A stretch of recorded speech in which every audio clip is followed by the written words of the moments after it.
Welcome everybody to the Git Bit Podcast, the podcast that is for nerds, blurs, fandoms, all alike. If you like something you're very passionate about it, then definitely Git Bit is the place for you. I'm your host, most Will Buchanan, and I'm joined again by this week by Joe, otherwise known as Total Justice Gaming. Joe, how you doing How you doing tonight, man?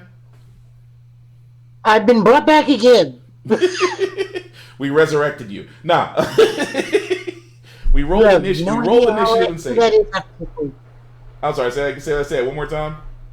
I said you have no idea how true that statement is after this week. It's been a long week for everybody, but then again, in your profession, I can definitely understand. But with everybody else, guys, definitely welcome. Before I do get started, we do try to keep this family friendly because we do try to watch our language. However, some choice words will fly out. There's no, at this point, I've given as much of a warning as humanly possible, but if your child learns new words tonight, it is not our fault. I just want to point that out. And also, sometimes some trailers can be a little bit on the heavy action and graphic side, so viewer discretion is advised. But aside from that, welcome. So, just to go ahead and get into it, because you probably saw the topic of this, I said, what happened at CW this week? Well, let's just go ahead and get to the heart of the matter, because I actually do follow the CW shows that were new. Black Lightning, Superman and Lois, The Flash, all had new episodes. So I'm going to go ahead and start with the worst of the worst, because it seems Superman and Lois seems to be the only bright spot in CW programming right now. So let's just go ahead and get Black Lightning out the way. This was episode 5, Picking Up the Pieces, and it felt like episode 1. I felt like we didn't really move anywhere. As far as, Jennifer being now ionized, I guess you could say, being particles. And I'm kind of mad that Black Lightning almost had a crossover. What I mean by that is, you see Jefferson mention about a person in Central City that had the part that they needed.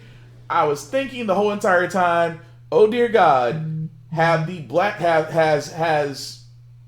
the showrunner embraced crossing the CW Arrowverse? I was thinking to myself, have they finally embraced it? Are we gonna finally see other CW characters on there? And he mentions, he'll be here in a flash. And the next scene, he has the part. I am literally lost on that part. You had a perfect chance to bring in Barry to kind of enlighten the situation a little bit and make it better and make it more CW-like, and probably give a little bit to whatever lack of a story is in this episode, and they failed. And then, of course, Jefferson and Lynn arguing again. You think after 3 seasons they would have went to couples therapy by now. They literally argue in every episode. The slow burn needs to stop. And then what's also weird in the story is that how in the world do Grace and Anissa, now newly married, are now acting newly single? How are you married and happy in one episode and then already keeping secrets and acting like you're single in the next episode? That part I don't get. And then, like I said, the story's all over the place. Of course, with Freeland deciding to use Lightning as a person of interest now, as far as them fighting the metas. And the weirdest part, which again, Joe, I want to get your part on, but I'm about to let me get this part out and I'll let you go. The weirdest part about the episode, again, this is all spoilers if you haven't seen it. I should have said that from the beginning.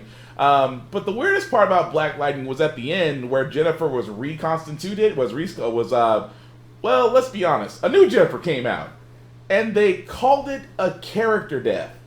Like, now it's the new Jennifer, and supposedly that now person is now going to take over and be the new Lightning. At the end of it, Joe, is it just me? Because I just went literally, what the frack? That's what I went at the end of the episode. What do you think?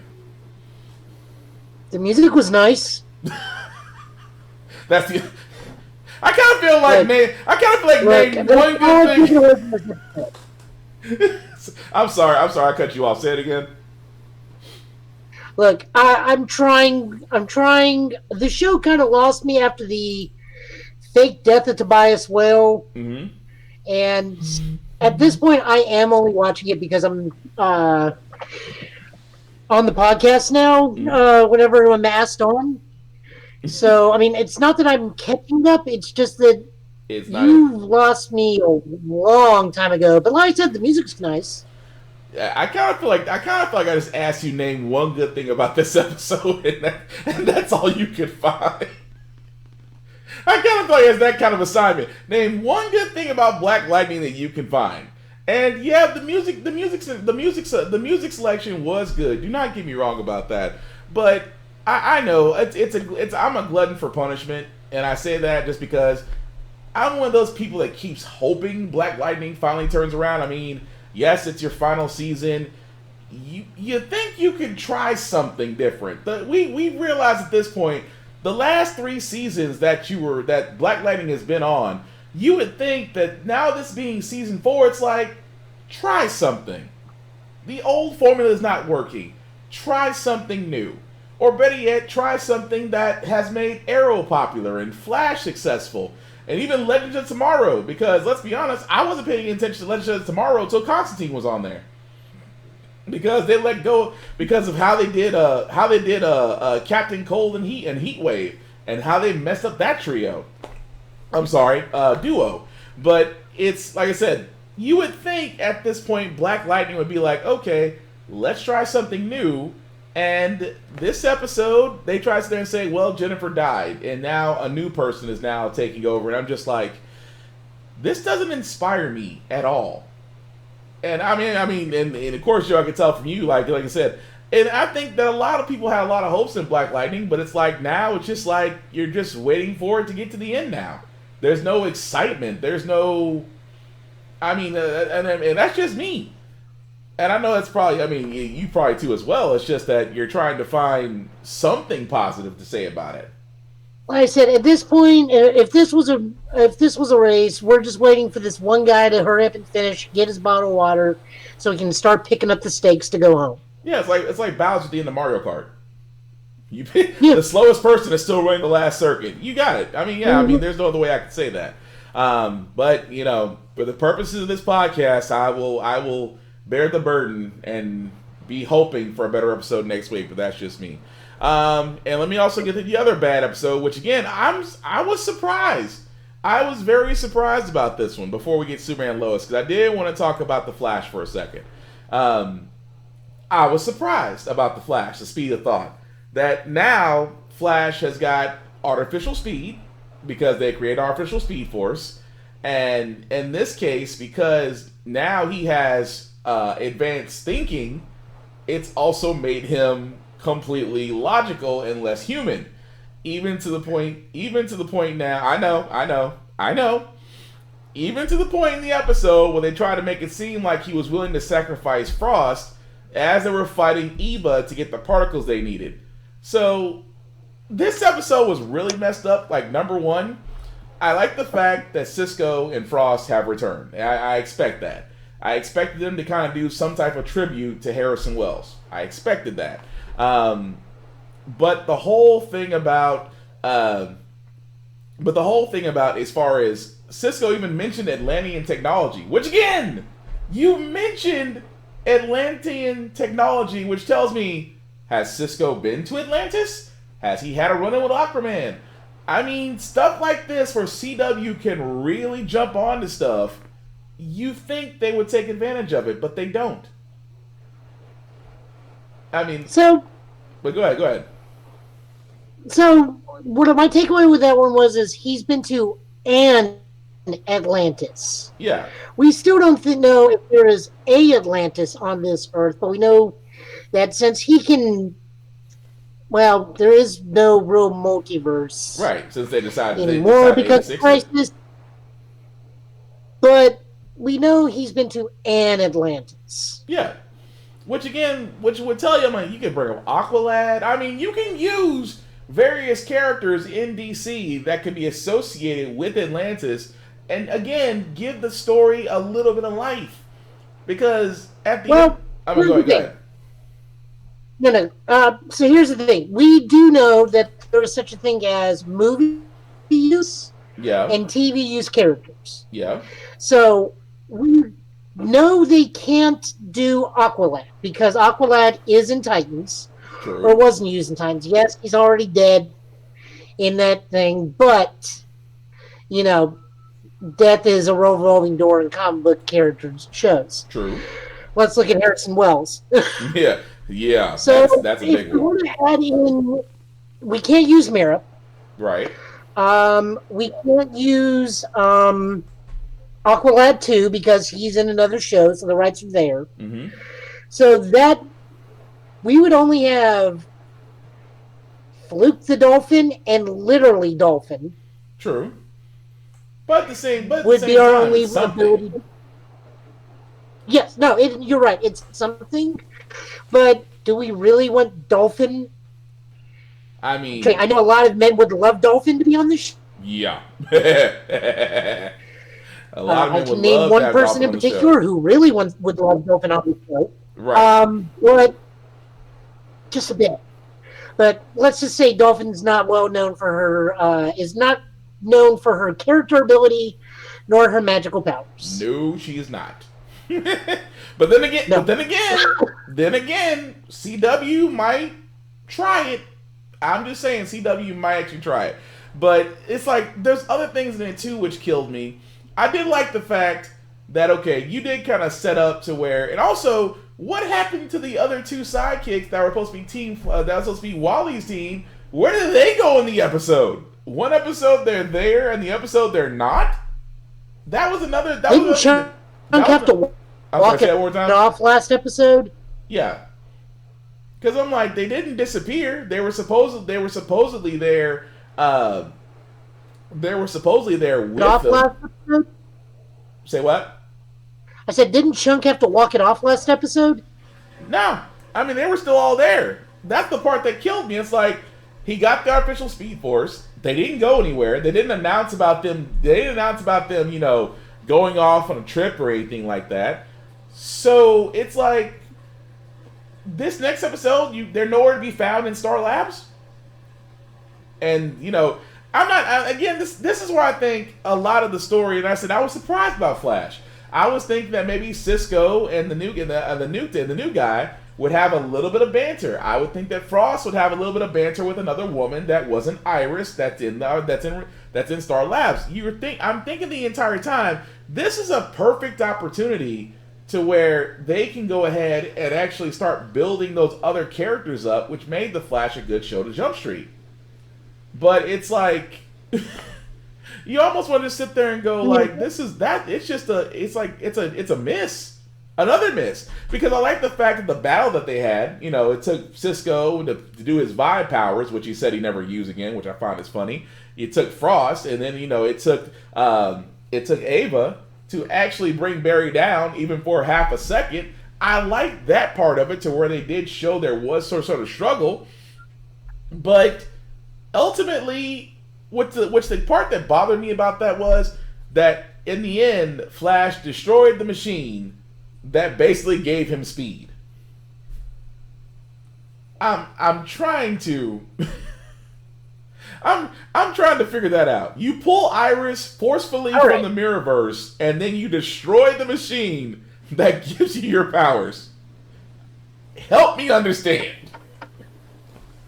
Okay, so first off, I would be remiss, and plus my buddy Jared, who is the biggest Barry Allen fan, and I don't know how he's taking this. But he's current. Barry can almost all the speedsters, but I know Barry and Wally can think within attoseconds, which is an exponential amount of time. Now, Wally can retain information. Barry can retain it for a little bit. Like, he can read a book about construction, build a building, and then it's gone. Right. At no point in time does he become, what's the term I saw to use today, Spock Flash? Yeah. I'm going to guess this is a side effect of artificial speed force, because that made no sense. And this is how Killer Frost becomes a supervillain again, by the way, people. You want your supervillain origin story? There it is. The only thing missing from this is Firestorm. True. That is very true. But that's what I'm saying. It's when I say this whole. That's why I said I was surprised that this is a Flash episode. I expect this out of Black Lightning. I expect this out of Legends of Tomorrow.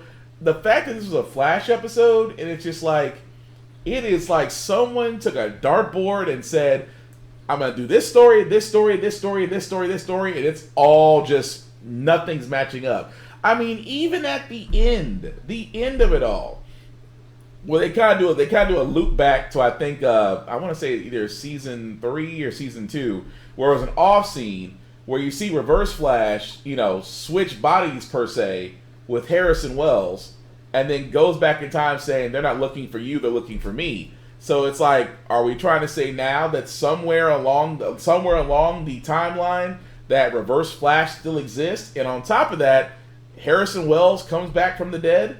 So at the end of it all, you're just thinking to yourself, like, what was the entire point of this episode? I mean, seriously, Flash at this point has no speed. Harrison Wells, or a version of him, is somehow still alive, and Reverse Flash is somewhere. Okay, so this is a Flash series. Mm-hmm. So we know Reverse Flash is behind all of it. Right. If we look back, I want to say at the start of New 52, or maybe even the start of Rebirth, in the comics, magically, Reverse Flash has hypnotic whispering powers that have been behind almost everything.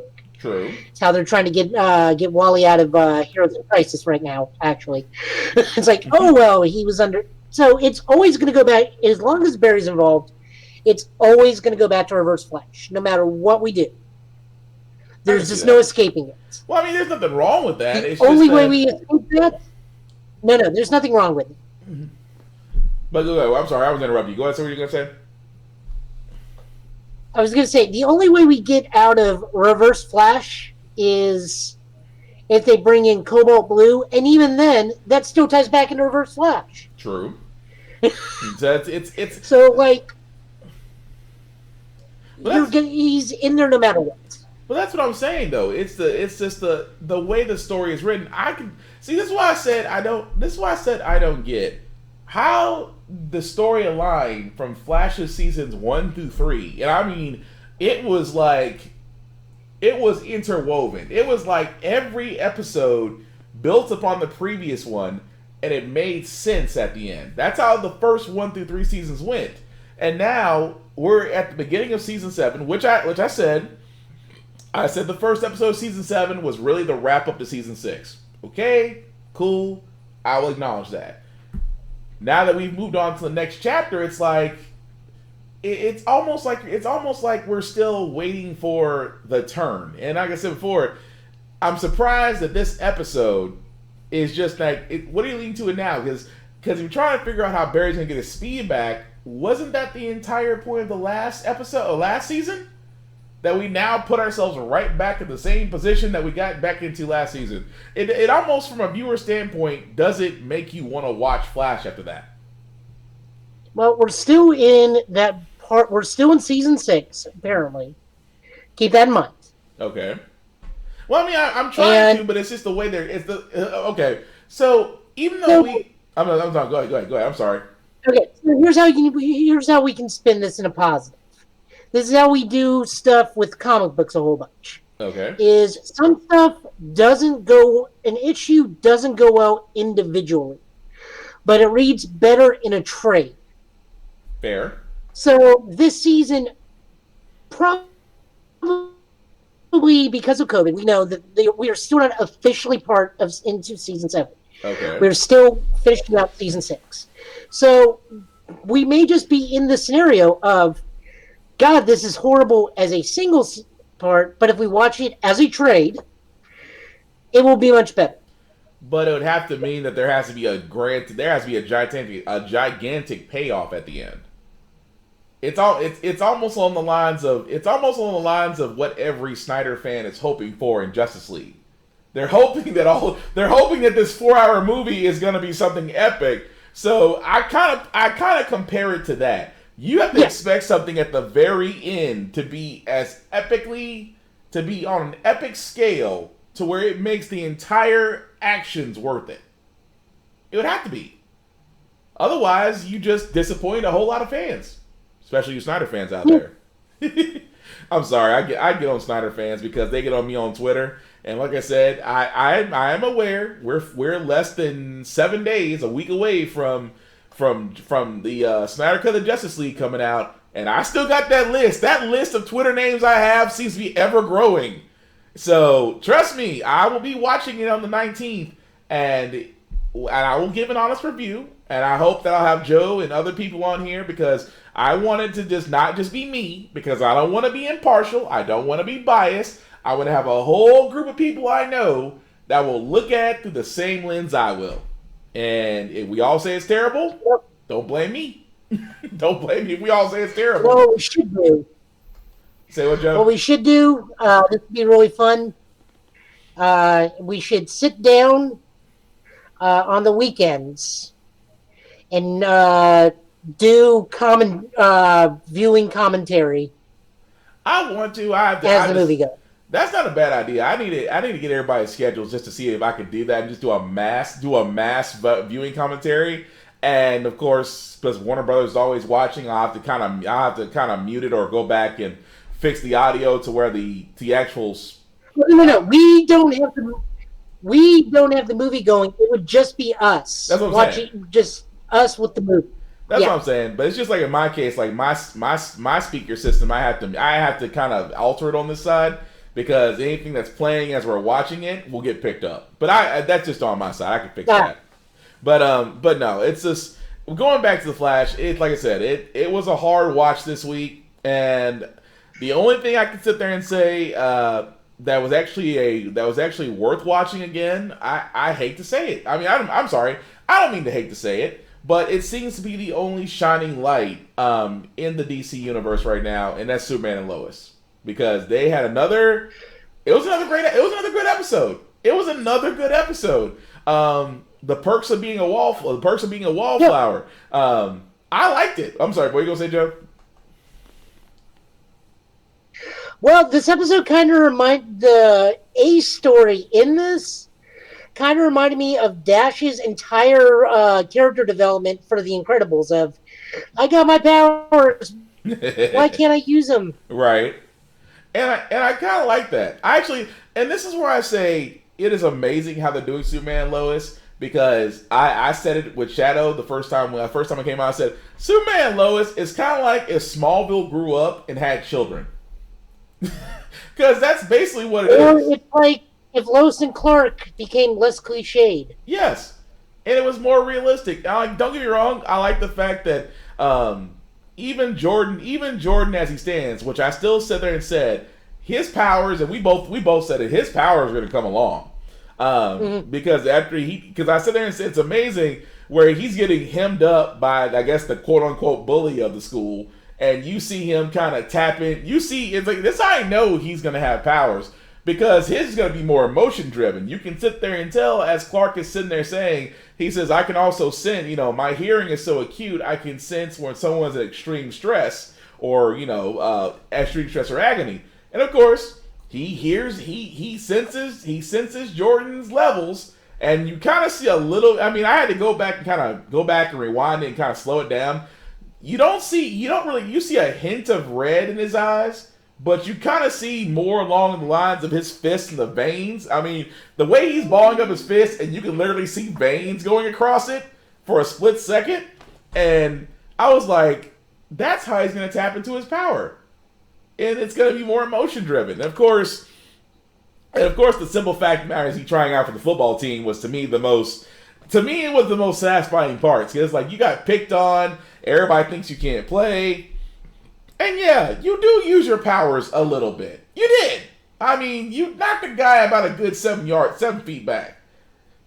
So, I mean, even Clark got concerned. He's like, Well, I mean, he's not as strong as me, but he's not normal either. So he kind of, has that moment of, it goes back to his story about I wanted to play baseball, but my dad was strict about me using my powers and things of that nature. So now it's kind of a full circle come around to now Jordan wants to play football. It's like, well, you were a little bit enhanced.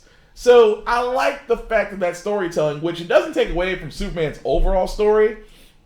Of course, with Captain Luthor being still around, with Lois and the Morgan Edge story, which again I like that it's taking on a story of its own, and the meta let's be honest, it was a meta that Superman was fighting. I mean, he was almost on par with Superman until Clark used Frost Breath, which again I love the fact that they're displaying his powers as far as his fighting style goes. And of course, I'm sorry, go ahead, Joe.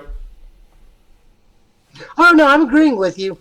I really got to know what their wine budget is in that household, because I see them with a glass of wine almost consistently this episode. Between Lois's job and Clark always fighting, I'm pretty sure that wine budget's extensive. That wine budget is extensive as all get out. Like, seriously, every time they were together, it was like half a glass of wine all the time. Well, I mean, you got two teenage boys, so I'm like, when you got two teenage sons, which again, I like the fact of, between John and Jordan, it's just the fact that, John had a little bit of a jealous tendency, but he still backed up his brother. That's what I loved about that. You didn't have to make it, for a show it's about Superman and Lois, you didn't make it all about them. You actually kind of made the characters in between a little bit better, and that just goes back to great story writing. And of course, at the end of it all, which I was still researching, a person named Lard that decides to kill the Meta that was apparently working for Morgan Edge. Of course, the only thing I can think of is, as I would say, is it El Lara, or I can't think of that woman's name. Well, she has different incarnations, so it's either Ursa, Laura, or Mala. But they're all the same person, basically. Yeah. I was thinking it was Ursa. We can make it really easily. Mrs. Zod. Yeah, I can go with that. Because I was gonna say I was thinking about that when he said Lar. I was like, Lar. I said, wait. Which again, I wouldn't be mad about, because this is all because the multiverse is gone. It's all back to one Earth. I wouldn't be mad about the fact of them using that as an angle, because, like I said beforehand, I wouldn't be surprised, because of Morgan Edge, are they trying to kind of intergang or do a version of it? Are they trying to do the Superman Revenge Squad? It's going to be interesting as far as how, because you can kind of see, now that they kind of put the meta angle to it, it's like, why was this meta, in this case, single, working for Morgan Edge? So, I like the fact of how it's building up, and I kind of think that it's going to come to a head, but I mean, overall with this episode, I liked it. It's like it's almost like the person who's a showrunner for Superman and Lois. It's almost that they get it. It doesn't always have to be superheroes. It doesn't always have to be behind the scenes investigative journalism and Lois always getting herself into trouble. But at the same time, you made the core story around the family. That's the reason why I believe it's so successful. What about you, Joe? Well, I mean, obviously, the show writers, they probably looked at the three best players of Superman, which is the Dugan era, the John Byrne era, and the Tomasi era, because they draw a lot from all of this. Yeah. I'm kind of surprised they tossed a meta that could go toe-to-toe in terms of strength with Superman so easily, but right. Again, with the end and her being possibly Mrs. Zod, Mala, Ursa, whichever one we want to call her, right. I'm not too surprised. Of course, that's also kind of foreshadowing. If she's here, that means Zod is somewhere. Right. So there's that. The boys were the boys. They're just, at this point, they are basically Damian and John from the comics. Yeah. Except Damian this time has the powers, and John doesn't have the powers. Yeah. The Lotus stuff needs to hurry up and wrap up, because at this point we're kind of just holding for the first daughter to hook up with John, and then there'll be tension with Jordan, or hook up with Jordan and then there'll be tension with John. Right. But the family dynamic, not the husband and Lana, that can go on because that still plays into edge, the edge court, Yeah. whatnot. But like the mother daughter stuff, that needs to wrap up. Yeah, I can see that. And also, like I said, another family. And also, they weren't the only family in there. Because, of course, the fire... I can't remember the firefighters guy's name that seems to have a grudge against Clark. I can't think of his name to save my life right now. But even his family. It's like you see these sub-stories that are starting to now appear. No, that is the family. That's not his husband. Yeah. So that's why I said those other stories that are starting to appear, they're also just as interesting. So that's why I was like, okay. I'm sorry, go ahead. No, I'm agreeing with you. Okay, so it's just like those other stories are just now starting to, develop. And like I said before, it's interwoven. Like, I think that every one of these sub-stories within the main story is all going to connect.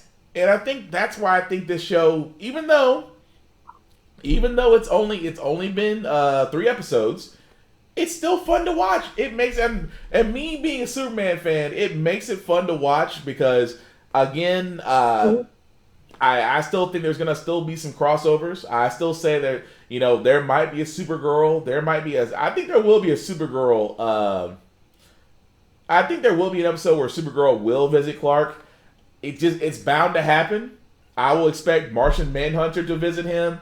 I'll even go so far as to say they'll probably either mention Batman or a certain figure. I wouldn't be surprised about that. So give me 1 second. Because Okay. there was something I was going to bring up.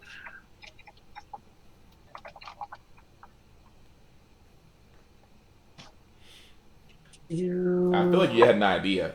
You had an idea about something.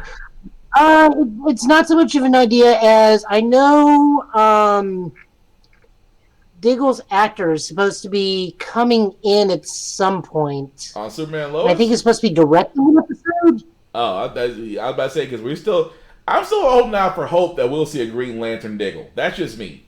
I'm hoping for that. But I wouldn't be surprised. Oh, yes, here it is. He will direct an episode in the series. Okay, so you will be directing. Okay, that's cool. I mean, like I said, with Diggle, look, at this point, I think CW has got a good thing in Superman and Lois. I think that this would be a perfect also opportunity to introduce Green Lantern as well. I mean, it can be done. I mean, but I also sit there and say that, hey, to go back to Black Lightning can introduce Static Shock.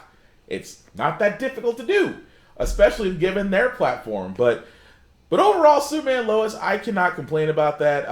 It was great, but I don't know what's going on with CW as far as their weekly shows. Of course, Batwoman will be back on again this Sunday, in which I will watch. And I say this with all the positivity. Now, isn't Superman and Lois supposed to be going on break too? Because that's March Madness when COVID hit their production. Yes, because once March Madness starts, which I believe it'll start next week. Yeah. So a lot of these shows are going to be on a 2-week hiatus. So I believe you're right. Superman and Lois will be on hiatus. I believe Flash will be on hiatus. Black Lightning will be on. I'm sorry, not hiatus. They'll be on a 2-week break, is what I meant to say, if I remember correctly. But yes. So, but I think Batwoman, just because it's on a Sunday, I think it makes the cut. I think it makes the cut to where it'll have a new episode, and then I think that'll be going on 2 weeks. But Batwoman, I'm going to be honest, I'm going to hope out positivity because these last couple episodes, they have... I mean, I love Ryan Wilder's character. It's just that we need something better. We actually need a villain. I will take anybody at this point. Well, they did just introduce a brand new character in the comics, and she's coming either this week or coming soon, which is... Yeah, the Gardener. Okay, because I did see that on my list because that's gonna be my episodes. It's going, like I said, tonight. I'm going to go through my Comixology list and start catching up on everything because which actually is what I was going to lead into next before I talk about the new Teenage Mutant Ninja Turtle game that's coming out. And this is where I want to get to because I did get Radiant Black. I did order that, and I haven't read it yet. I did read Berserker. So I kind of agree with you. After reading the first episode of Berserker, I'm just like, Okay. John Wick is a god, basically. All right. But I want to be mortal so badly. I was like, so John. I mean, don't get me wrong. The artistry of it all, and I love the way it looks. But it's just like I kept getting John Wick vibes every time I was like, okay, I read it, went back, read it again, went back, read it again. I'm like, no, I don't feel any different. It's like John Wick can't die, which again might be the case in John Wick Chapter 4. John Wick can't die, but. But yeah, I agree with you. Excuse me, I agree with you, Joe, on what you said. It didn't inspire me for the first issue.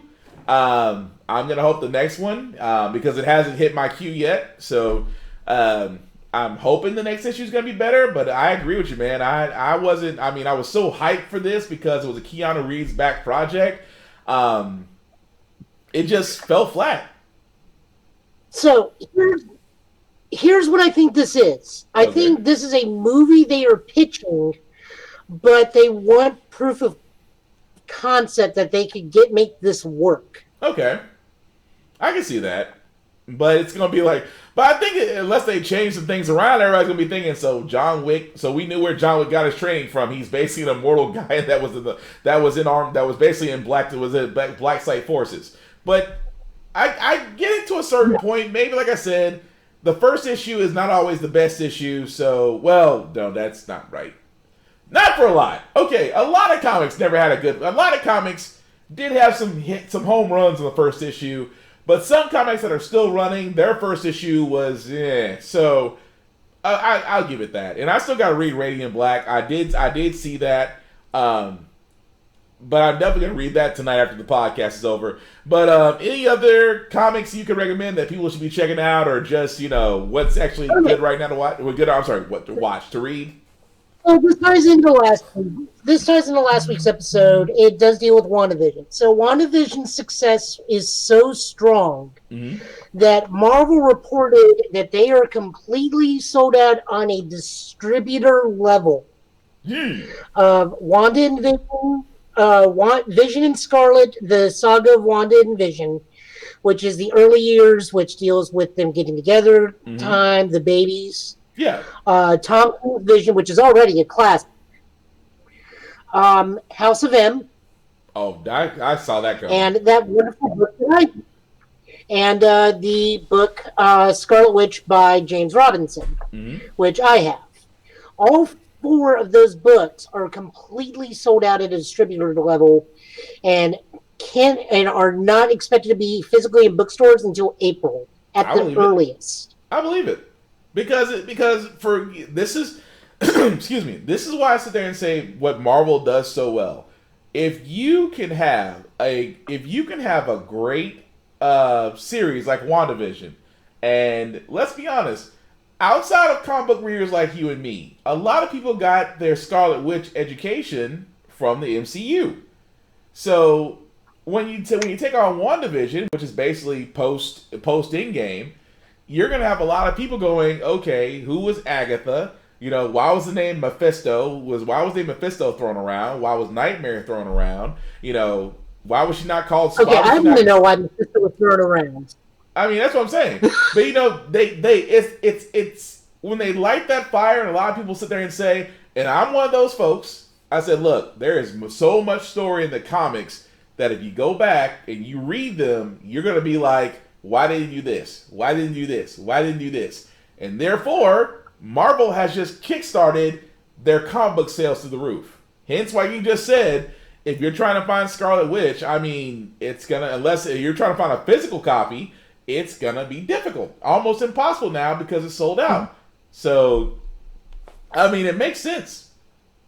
I mean, I'm expecting the same thing to happen. The funny part was, I was expecting the same thing to happen with Spider-Man. Not when the first Spider-Man with Tobey Maguire came out. I was expecting Spider-Man to sell out when Tom Holland first showed up in Civil War. Like, at that moment, I was expecting so many people to go back and start actually looking into Spider-Man. But it didn't sell out. It sold great. but it was nowhere near the sold out status of Scarlet Witch, which is fine. So Spider-Man has been around for decades, really. I want to say for the better part of 60, 70 plus years, if I'm right. I think Spider-Man's been around for 70 plus years. I want to say at least 60. I can't remember the first date of publication for it, but I'm almost certain it's been at least 60 years. But again, I don't expect Spider-Man to sell out. Not after those movies, but I expect him to sell well. Scarlet Witch, I'm surprised. But then again, Marvel's, aka Disney, has had this track record of making I won't say lesser known characters, because again, everybody's basing this on the MCU, but they're taking characters that the casual viewer may not know about and making them into comic book readers. That's what I think is great. Yeah, they took a C-tier character like Iron Man, made him the most important character in the world. Yeah. We can easily do that with Vision. We can easily do that with Wanda. Though Wanda, if you're an X-Men reader, she is one of the most important characters in the world. Yeah, she's one of the few Omega level. I mean, she's not Omega. Oh, she is Omega. Because I think there's what? Yep. I think there's only... Well, that's more debatable these days. Well, I mean, if you're talking Omega level, isn't that like, I want to say less than 9? If you think about it, 9 Omega level mutants? No, there's a lot more now. There arguably? There's a lot more. Huh. I always argued 9. 9 whose powers are absolute. Because I'm like, if you're because I remember I had this argument where someone is saying, well, who do you think is Omega level? I said Scarlet Witch.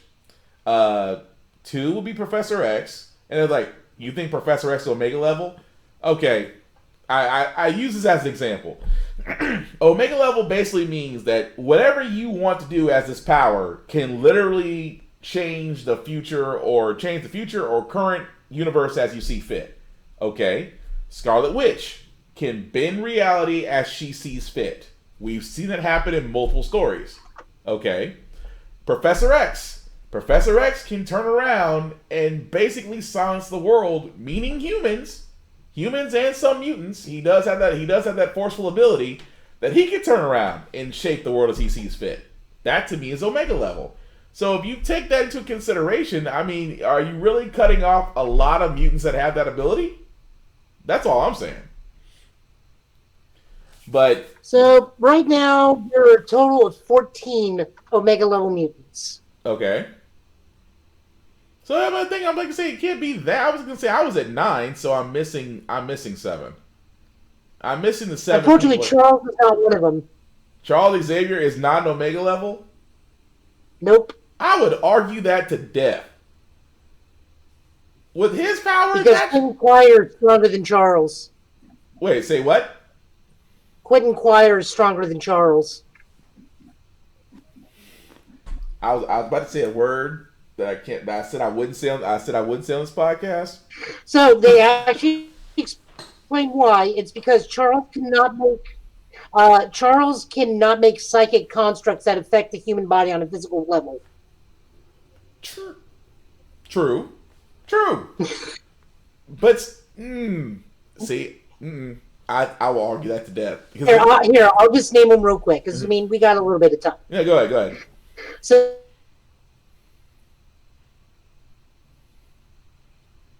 Jamie, reality manipulation, huh? No, say it one more time. You froze for a second. Okay. Jamie Braddock. Okay. Alias is Monarch. Reality manipulation on a quantum level. Okay. I agree with that. Bobby Iceman. Temperature manipulation in the cold spectrum. Yep, because he could basically freeze the planet if he wanted to. Okay. Josh Foley, who is a healer who can actually resurrect people. Yep. Jean Grey, I don't need to say any more than that. That's understandable. David Hayler, Legion, again, don't need to say any more than that. Pretty much. Magneto. Again, that remains to be, I mean, technically he could fry the planet, but go ahead. Kevin McTaggart, Proteus. Yeah. I give that. Absalon Mr. M, who is matter manipulation. Yep. He's very, very blues. Yeah. Storm. Of course. Exodus, because he is technically not even a mutant, he's an external. True. Clinton Choir. I know, you're making that face. Franklin Richards. Okay. I'm listening. Because he has reality manipulation on a universal scale. Right. Which means he could. Which I think he got the Eternals. I think he got the Eternals' attention that way. But that's another story. But go ahead. Gabriel Summers, the third Summers brother. Yeah. Because he can use energy manipulation on every spectrum of the energy waves. And Hope Summers. I can see that.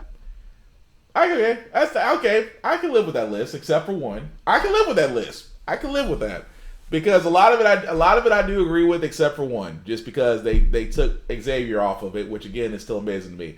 But that's gonna hurt my soul for a little while. But again, with that just being said, like I said, I still got to catch up on Radiant Black. I know I can't speak on it yet because you gave such a glowing review of it that I definitely will be reading that tonight. Any other comics that are coming out or that you're currently reading right now that you suggest that people should read?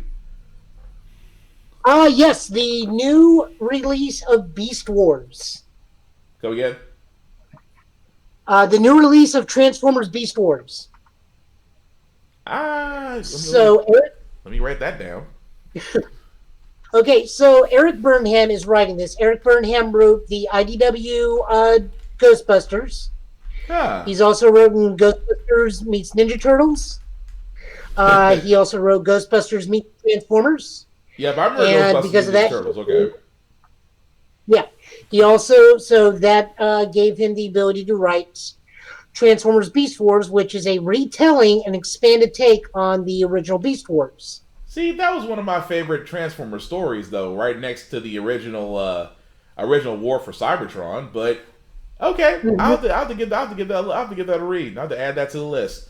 So it is the basic premise, but we also have new players to this game because we have the Vox show immediately up in issue 2. Okay.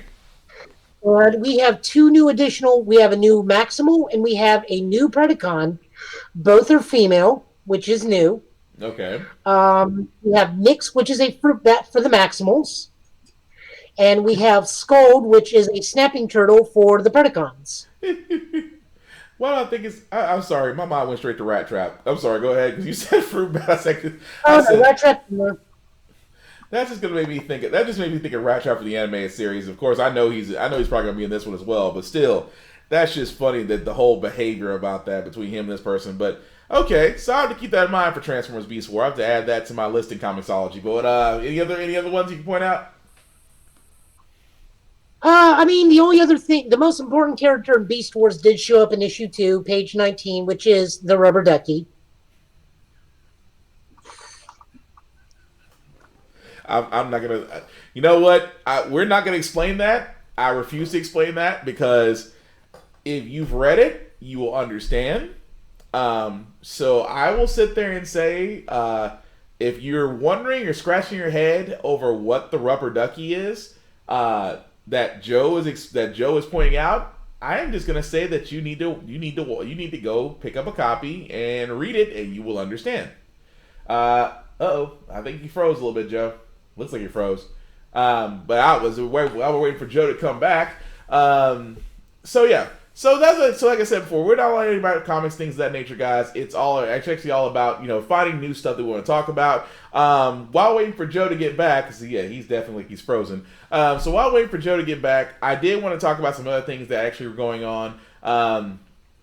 First off, Demon Slayer or Kimetsu no Yaiba. I know a lot of people are waiting for the Infinity Train.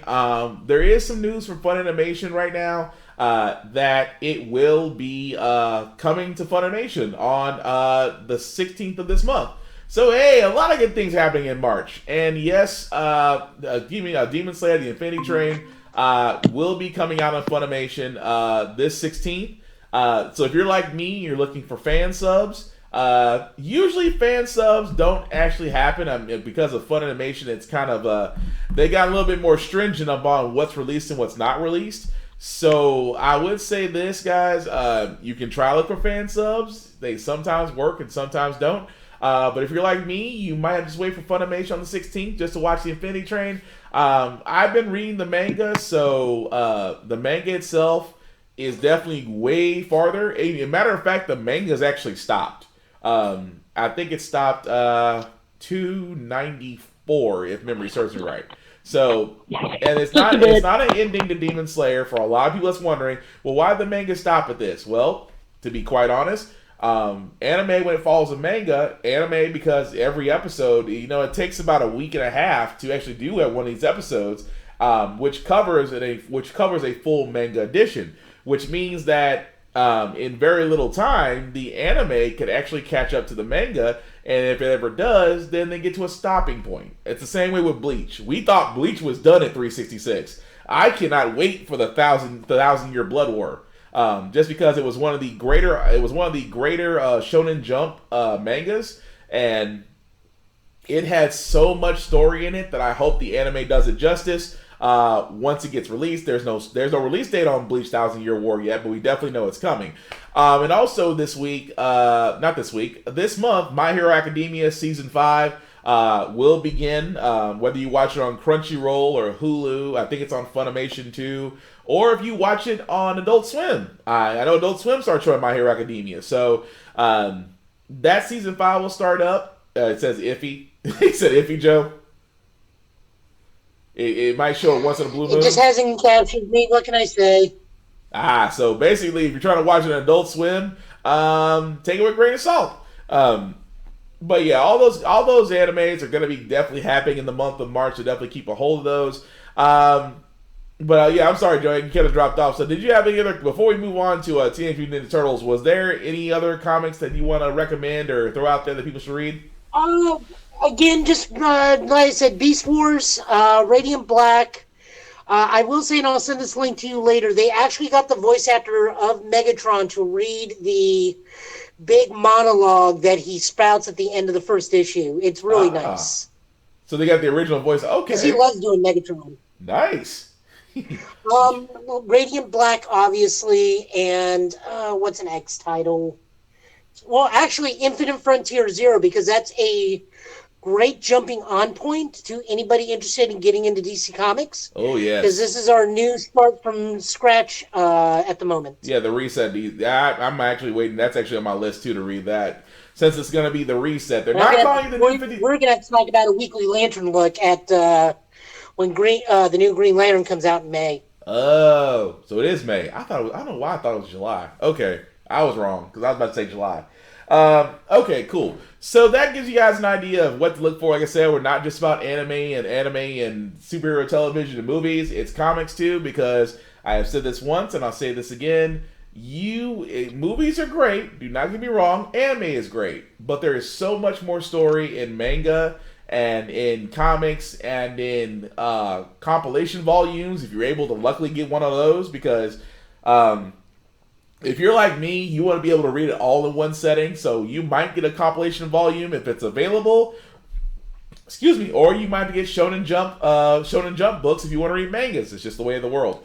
But definitely do take a look at those. The last bit of news that we got, guys, I did want to talk about this because I was a fan of this as a kid. You've probably seen this arcade version of this in many laundromats and arcade halls and things of that nature. It was probably considered one of the best Teenage Mutant Ninja Turtle games to come out. And now it seems that a company called Dotemu, if you know who they are, they actually did a reboot for Streets of Rage. For all consoles that came out. Was a wonderful game. They were also behind Battletoads that came out on Xbox. And now they decided to do Teenage Mutant Ninja Turtles, so I'm going to go ahead and play the trailer for it. Hopefully they don't block us, because they've been doing that a lot lately.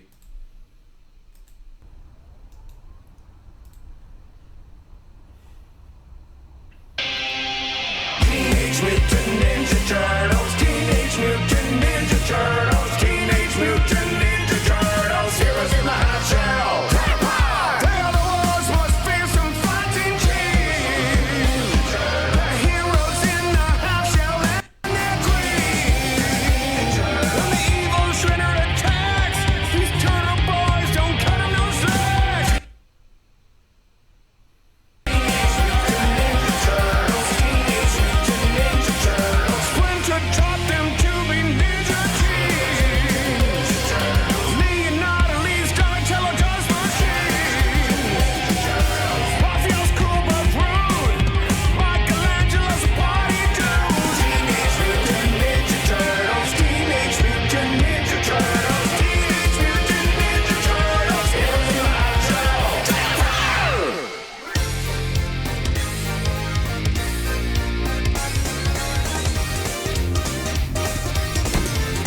Okay, so that was actually the .muse version of Teenage Mutant Ninja Turtles called Shredder's Revenge. Like I said before, if you play the arcade version, you'll notice a lot of similarities with this 2D side scroller. It is definitely I thought it was great because it just gave me those old school vibes of blowing 20. Well, I blew about to get $20 on that game. I ain't gonna lie, I was determined to beat that game no matter where I was at. But so far, I mean, the aesthetics of it all look great. It looks like it's going to be 4 players. Unfortunately, we do not have a release date for it. I can only assume that .mu is going to release this on all consoles. It might be sometime, like I said before, we don't have a release date on it. So eventually, once a release date has been given, we'll be able to go from there as far as letting everybody know about it. But Joe, have you seen the Shredder's Revenge Teenage Mutant Ninja Turtles trailer that .mu put out? So I'm sorry. I feel lied to because when I first saw it, I thought this was the theme song, the updated theme song to the new iteration of Ninja Turtles. Uh-huh. And then I learned it was a video game, which is still fine. I just feel hurt and lied to. I can understand that. But I like it though. Like I said before, this company .mu is behind so many of these remakes of these old school 32-bit games. It has been fun to watch. I mean, I had no problems with Streets of Rage. I had no problem with Battletoads. It just seems that they're hitting it off the run with this Teenage Mutant Ninja Turtles game that's coming out. And rumored, and this is a rumor, take this with a grain of salt, that they're also eyeing older Sega titles. So people are hoping for Revenge of Shinobi. They're hoping for an updated Vector Man. They're hoping for an updated Phantasy Star Online. Nothing of this has been confirmed yet. I mean, I'm a Shinobi fan, but the reboot that they did. No, you know what I want updated? Say it one more time, Joe. You know what I want updated? What's that? Eternal Champions. Ooh, that's gonna be. It would have to be. Don't get me wrong. Eternal Champions was great for Sega. It's gonna need a lot of overhaul because let's be honest. And also a Mech Warrior. Say it one more time. And also a Mech Warrior. Ooh, there's gonna be a certain company out there that's gonna have a little bit of a problem with that. Don't get me wrong. I want if they do Mech Warrior, I would love that. But let's be honest, there's a certain company that will remain nameless on this podcast because I don't want them to send their lawyers after me. But let's just say, I will agree with you and sit there and say, yeah, that Mech Warrior is honestly one of the. I'll be honest with you, that's probably one of my first PC games I love to death. That I wish they'd bring back. Well, it needs to be brought back properly and massively redone. That's why I say with Eternal Champions could have been it was a great fighting game on Sega. I call like this. If they gave it the Killer Instinct reboot that Iron I forgot the name of the company that redid Killer Instinct now. Iron Galaxy. Thank you. Iron Galaxy, if they did the same thing that Iron Galaxy did to Killer Instinct, that whoever decides to take on Eternal Champions does that, I think it would be a great fighting game. Because outside guys our age, Joe, nobody's not going to know what Eternal Champions is unless you have a mini Sega and a cartridge laying around. Which again, if you have, by the way, if you do have Sega cartridges that are still out, and I'm talking the original 16 and 32 bits, you might want to save them. They're kind of worth a lot of money right now. Just saying. But that also being said, Eternal Champions could be great. Like I said, Vector Man I thought was cool. I will even go Altered Beast. If Altered Beast got an upgrade, I'd still play that. Or if what's another one? Altered Beast. Well, they talked about doing a Golden Axe, but I think he kind of fizzed out. Comic Zone. Comic Zone would be good too. I wouldn't be mad about Comic Zone. Any of the Alex kids? Yeah, it needs to, but I doubt it'll happen. But I'm just saying, like I said, with these reboots coming out, like I said, I know there's gonna be a lot of people like, well, where's the 3D? I said, look, some games are just great as a 2D side scroller because that's where you were tested as a gamer. Let's be honest. You didn't have respawn. You did not have extra lives. You had nobody but you and player 2. That's all you had. We didn't have cross multiplayer. Let's just be honest. You know what our version of cross multiplayer was? Go ahead, Joe. What are you saying? I would say you don't have mass multiplayer or cross multiplayer unless you had a 4-player controller tab. Pretty much, or you had a nice little LAN party set up when networking was a little bit more expensive, or unless you really knew somebody with a server at the time. But no, it's just games like that, like I said before. Like multiplayer, our first multiplayer was GoldenEye. When you could play 4 people at one time. That's the thing, that's where I could put that. But with that being said, that's really all that we do have for this. So, Joe, before we wrap this up, anything that you want to promote or say what you're working on or doing? I'm working on marathoning all of Cadillac and Dinosaurs. That sounds like a trip in itself, especially all dinosaurs. You gonna be a while, sir. And depending on what period. It's only 12 episodes. You be saying them 12 episodes will breeze right on by. Well, I can say that, but depending on how long they are. But before I do get out of here, I do gotta do some shameless plugging. Like I said before, the link that you see on there, if you copy and paste that, will take you to all of my YouTube pages that have all my podcasts and shows, whether on YouTube or Facebook. I am talking about Git Bit that you're currently watching right now, How the Frack We Got Here, which is my weekly political and U.S. podcast, and of course, the Off Limits podcast, which is where everything is basically off limits. All of my shows can be found there in their entirety. Please look up my boy Vaughn, Big BZA Dot, on Facebook, to where he has his shows, as he'll be returning back from his hiatus very soon. I cannot wait for that. And aside from that, guys, the last thing I'll sit there and say before we sign off is that please always wear a mask where you're going. COVID-19 is still real. Please do everything that you can to really slow down the case count and going from there. Wear a mask. Try to reduce going out to busy areas. And also, for our nurses, doctors, people that work in the hospitals, and also for our essential people. I don't like saying essential worker. I think essential worker is the most corporate word you can ever use. But our essential people out there, I'm talking about those that work in customer service, those that work in fast food, those that work in retail, those that work in warehouses like Amazon, those are truck drivers, those that work in logistics like United States Postal Service, UPS, FedEx, things of that nature. Thank you guys for all that you do. You really don't get enough credit for everything, but I do want to always sit there and say thank you, because without you, the lights would not be on for the rest of us. Aside from that, guys, like I said before, my schedule hasn't changed. Of course, every Wednesday from 8 to 10, of course, is the midweek podcast, How the Frack We Got Here. Friday, as you're now watching now, from 8:30 to 10, is the Git Bit Podcast you're currently watching. Of course, on Saturday, between 10 a.m. to noon, is the weekend review of How the Frack We Got Here. And usually, the Optimus Podcast will be every Saturday night from 8:30 to 10. Slight programming note, it will not happen tomorrow night. It will actually happen on Sunday night. Because your boy's birthday is still going on, and I've got to be in places because I was told.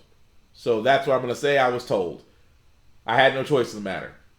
So, with that being said, guys, I do want to thank Joe for being on and, giving his comic book expertise, as I'm about to go dive into my comicsology and catch up on all these issues I've been missing as I'm enjoying my birthday weekend. So again, yes, it was my birthday on Thursday, so if you do want to donate, like the church, all donations are accepted. But aside from that, guys, thank you all for watching and commenting and sharing. And also, if you're watching the playback, please comment if it's live, because I still know everybody's opinions. And like I said, guys, take care of yourselves and each other, and we'll get through this. Thanks for watching, guys. Have a good night. Peace.